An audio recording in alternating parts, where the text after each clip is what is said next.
par ailleurs, sur la scène internationale, ont promis des conséquences en cas de décès d'Alexeï Navalny. D'autres puissances étrangères ont suivi. Et la conséquence, eh bien, c'est le transfert du principal opposant de Vladimir Poutine vers un hôpital pour prisonniers. Il faut dire que son état de santé inquiète. Il a entamé en détention il y a 3 semaines une grève de la faim. L'Europe demande ce soir un accès à des médecins de confiance. Julien Gall. Les proches d'Alexeï Navalny alertent.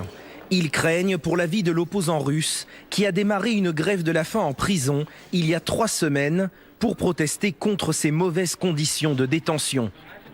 Alexeï Navalny aurait perdu 17 kilos. Il se plaint de douleurs au dos. Il explique que sa vision a baissé, qu'on l'a privé de sommeil et qu'il souffre d'insuffisance rénale et de problèmes respiratoires.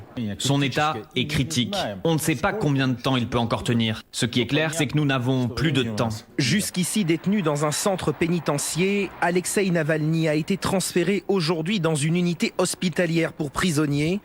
Ses partisans affirment qu'il risque de mourir à tout moment d'un arrêt cardiaque et demandent à ce qu'il soit placé en soins intensifs.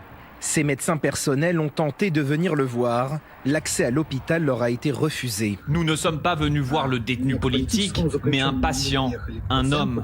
Face à cette situation, les pays étrangers réagissent, à commencer par les représentants de l'Union européenne. Nous rendons les autorités russes responsables de l'état de santé de M. Navalny. Les États-Unis, par la voix du conseiller à la sécurité de la Maison-Blanche, avertissent qu'il y aurait des conséquences pour Moscou si Alexeï Navalny venait à mourir en prison. Un avertissement qui n'impressionne pas le porte-parole du Kremlin. L'état de santé des condamnés sur le territoire de la Fédération de Russie ne peut et ne doit pas être un sujet dans l'intérêt des pays étrangers.